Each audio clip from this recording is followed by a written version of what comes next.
PageDAO is an organization founded to address the inequities of the publishing industry.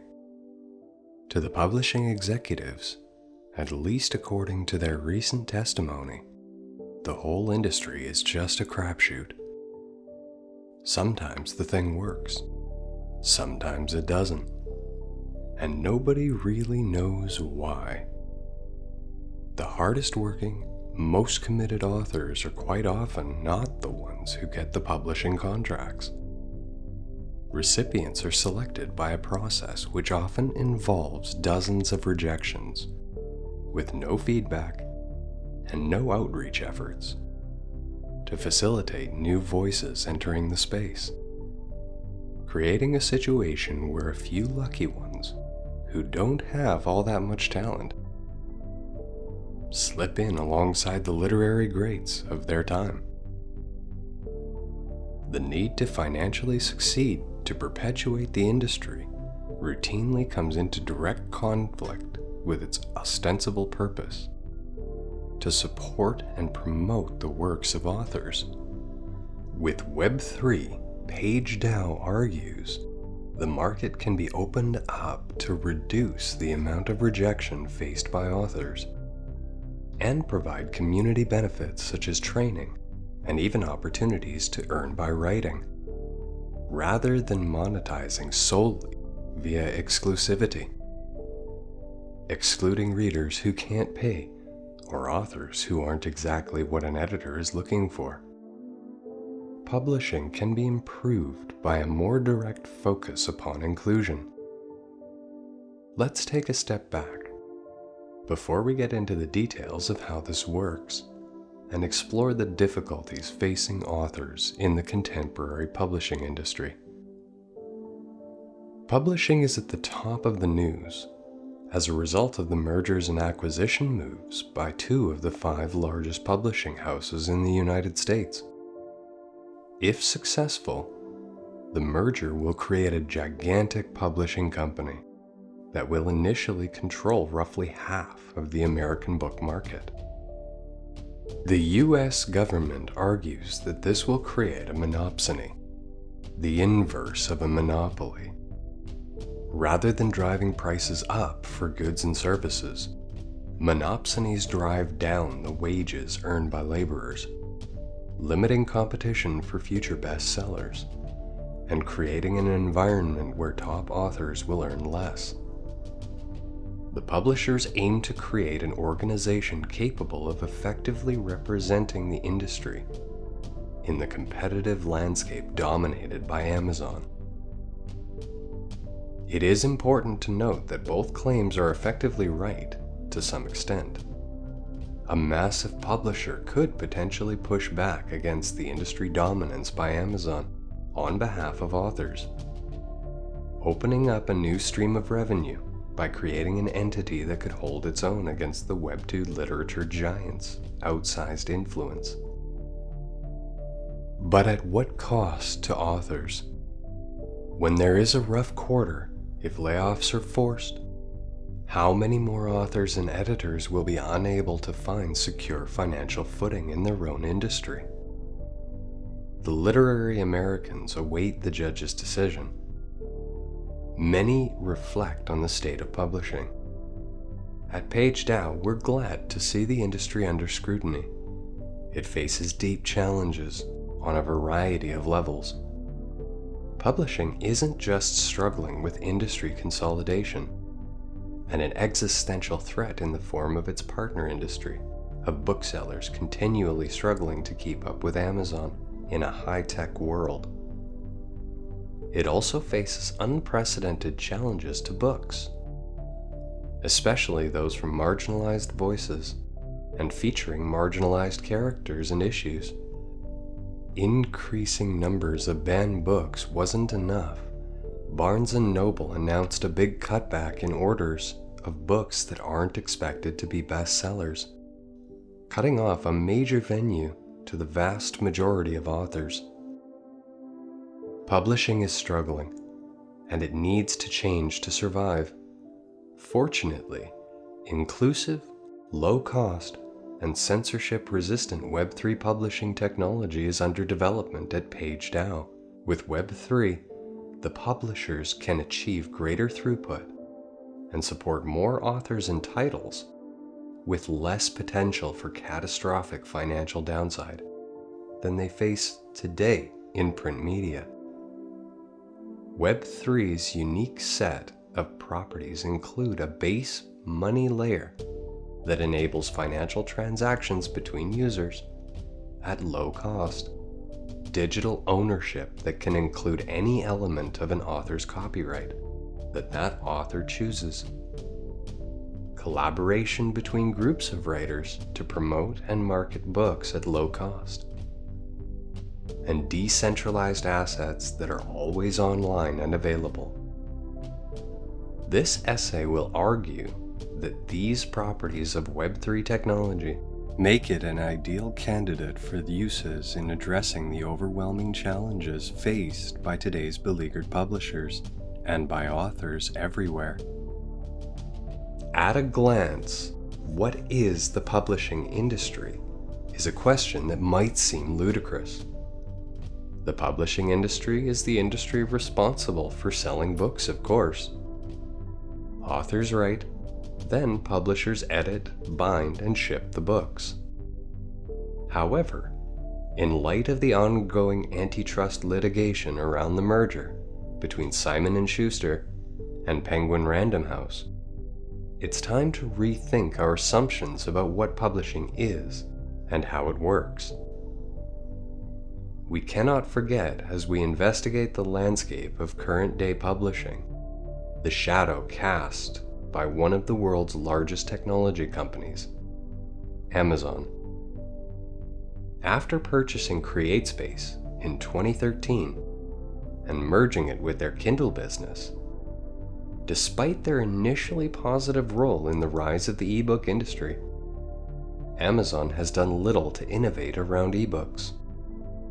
The Amazon algorithms are powerful enough to have a significant impact upon what authors write and what readers buy.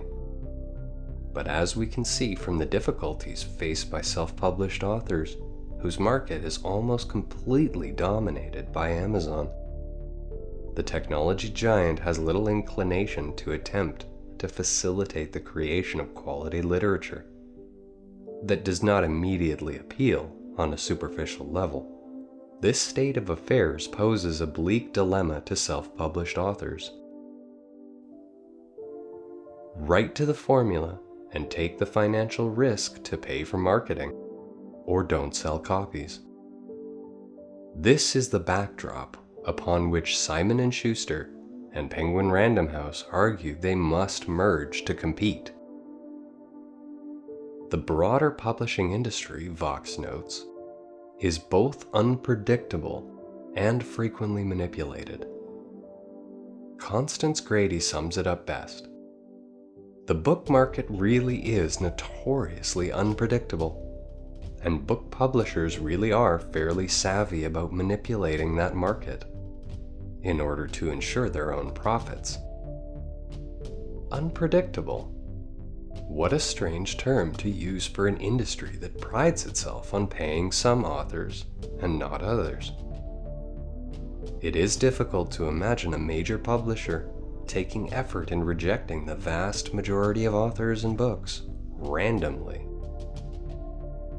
Surely there must be some sort of selection criteria to justify the gatekeeping most authors face upon submission of their work. Authors are an underserved market, as evidenced by the difficulty in getting a book to press experienced by the vast majority of writers. Robert Pirzig's Zen and the Art of Motorcycle Maintenance is an exception that proves the rule here. After being rejected by dozens of publishers, ZMM went on to become a bestseller. If it had that potential all along, why did so many publishers reject it? And yet, if we investigate, we discover that this is a commonplace occurrence. Frank Herbert's Dune was rejected by everybody, until Chilton, the auto repair manual company, took a chance on it. Harry Potter was rejected by publishers at first too. It still went on to become one of the best-selling titles in the history of publishing. Great books that people love get rejected all the time. The problem is that the majority of authors are poorly represented in the industry, while a select few enjoy massive overrepresentation. Yet there is not an alternative way to break in. The issue here is not one of quality on the authorship side. It is one of bandwidth on the publisher side. Even assuming that editors could love exponentially more books and represent them all effectively, in the present publishing market there are not as many different interests at work in representation as there are in authorship. Frequently, rejection is predicated upon the personal tastes of editors, and unfortunately for those that do not fit the bill here, even great books frequently slip through the cracks. The publishing industry does not have enough variation and differentiation on the representation side to represent all the books that are worth reading. The costs associated with publishing a book have, for too long, been too high to provide equal opportunity for everyone. Fortunately for authors everywhere, Web3 provides the tools to directly intervene and change this aspect of the market. Enter PageDAO. PageDAO seeks to eliminate the paywall between author and reader with projects such as the permissionless README Books NFT Book Minter, which is free to use for PageDAO members, aside from a 5% royalty paid to the DAO's financial multi-signature wallet by a smart contract. No human intervention. In order to minimize the negative aspect had by paywalls on reader access and the costs associated with going to market in a print-dominated industry, in addition to the low cost associated with README books, the assets created by this decentralized application are themselves decentralized applications. The content is stored on IPFS, the Interplanetary File System, and indexed by the Polygon blockchain, instead of a centralized web server controlled by Amazon, who thus has the ability to censor or remove books at will. The result of this state of affairs is that the content is both immutable. IPFS redundancy prevents corruption of files over time, and censorship resistant. These are books that cannot be blocked, destroyed, or taken down by external parties. In the context of the greater market, it is cheaper than ever before for the boutique publisher to succeed, provided it does so on-chain, and perhaps with integrated print on-demand service. But the prospects for authors of major bestsellers to improve their standing and financial outcomes via NFT books are equally relevant. As PageDAO only takes a scant 5% royalty on README books, custom NFT books can involve token gating, a Web3 paywall that requires users to own the NFT before access can be granted to the content. And experiments in this direction will continue. See an early example by the PageDAO called The Mask of Ganymede. For this project, the owners of the NFT book have permission from the publishing team to distribute the printed work however they like. While the concept is still in beta, it features an audiobook and a print-on-demand hardcover edition, as well as a browser-based reader app. For too long, authors have had to face outrageous odds to see their work enter the market. Most books never sell, despite being accepted, paid for, and marketed. 98% of books published in 2020 sold fewer than 5,000 copies, according to the New York Times. Self-published authors can expect to sell 5 copies on average. One wonders how many valuable insights are lost. Just exactly how much libricide is being committed by the publishing industry as it stands. Paywalls, even a 99-cent paywall on Amazon Kindle's ebooks, cut down on readership and in general do not earn appreciable amounts of money for the vast majority of authors that use them. In a nutshell, the desire to earn income by writing is coming directly into conflict with the desire authors have to be read. PageDAO exists to offer another way forward to authors everywhere. In permissionless Web3 technology, there is no editor to turn down new content. There are no gatekeepers to prevent market entry by the uninitiated. Authors are able to put their content out and let it speak for itself. Because the costs are lower in Web3 than they are in Web2, the paywalls can be completely eliminated. Yet collectability can still yield effective monetization. We know this model can work because it is effective in the NFT art market today already, where anyone has the right-click Saver's Note, can view or copy the art in question, but only the owner of the NFT holds rights to it, or the ability to sell it. Web3, by eliminating the need of a publisher to know that X number of copies of a given book will sell to offset the costs of printing paperbacks and shipping them all over the place, allows editors and publishers to focus more upon curation than the inefficient gambling routine they are currently forced to participate in. The stakes are lower, so less manipulation must be conjured, and more focus can be given to curating and supporting excellent content, and building a more dependable audience for the new works that come into the pipeline. Web3 also enables authors to take up instead an open iterative process. Publish frequently, learn each time, and join the PageDAO community to meet authors, editors, publishers, curators. They can also experiment with new technologies, new storytelling techniques, new group writing activities. They can work with developers to build features from ideas into technologies everyone can use. PageDAO even has its own cryptocurrency, the Page Token, designed to facilitate transactions by authors for authors.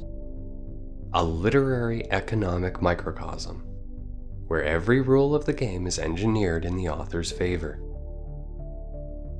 New monetization opportunities abound in Web3, from token gating, a more secure paywall that uses NFTs to determine who has access, to the collectible-oriented free-to-read README books model, and everything anyone can think of in between the two. Tip-based micropayments are possible, as seen on the Hive blockchain, to free collectibles with royalties attached that pay the authors if they've ever traded on the market, as seen at Cent.co. A bevy of experimental new monetization techniques awaits authors in Web3. PageDAO was founded by authors, for authors, as a public utility designed to support as much of this activity as possible. It also seeks to be as inclusive as possible, and is working in the Page Network, a Layer 1 blockchain for all of the books to ensure that readers and writers the world over have access to low-cost transactions and reliable, decentralized asset management from now on.